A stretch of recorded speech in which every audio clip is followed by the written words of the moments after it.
And the Word was made flesh. John 1:14.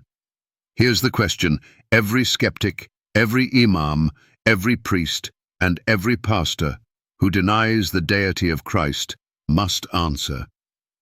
If the eternal Word was made flesh, then who exactly became flesh?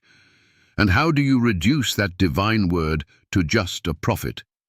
John chapter 1:14 says, "And the Word was made flesh and dwelt among us." This is not poetry. This is not metaphor. This is not exaggeration.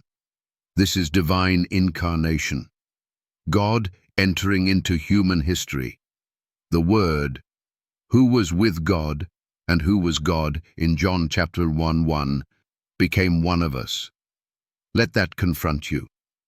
The same divine Word that created all things in John chapter 1:3 didn't send a messenger. He became the message. He didn't shout from the heavens. He stepped into the dust. Why? Because only God himself could redeem the world from sin. No mere prophet, no ordinary man, no angel could carry the weight of divine justice. Only God could. So tell me, how does an impersonal force take on human nature? How does a created being, as some claim Jesus to be, suddenly step into flesh with divine glory that no man has ever possessed? John says, "And we beheld his glory, the glory as of the only begotten of the Father, full of grace and truth." This was not the glory of Moses, not the power of Elijah, not the wisdom of Solomon. This was divine glory, the glory of God wrapped in skin, the uncreated becoming part of his creation. And yet, skeptics dare to claim he was just another prophet. Then why did he claim equality with the Father in John 10:30? Why did he forgive sins in Mark 2:5? Why did he say in John 8:58, "Before Abraham was, I am"? Because he wasn't becoming God, he always was. And he chose to become man. Islam teaches that God cannot become man, but John 1:14 declares that he did. Judaism rejects the idea that Messiah could be divine. Yet John 1:14 smashes that wall and shows us that God did not send someone else, he came himself. Catholic tradition may elevate Mary, but the Word was not born of flesh alone. It became flesh, not created, not started, but made flesh. You can't read this verse and escape its force. The eternal Word took on time, the invisible took on form, the immortal took on death, the unapproachable took on vulnerability. The Holy One dwelt among us, and dwelt means tabernacled. He pitched his tent, just like God did in the wilderness in Exodus.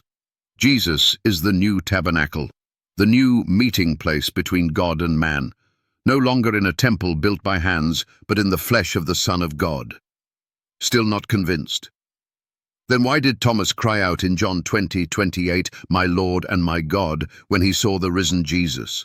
And why didn't Jesus correct him? Because he is exactly who John says he is, the eternal Word, made flesh. You say Jesus never claimed to be God. Then explain this verse. Explain the Word.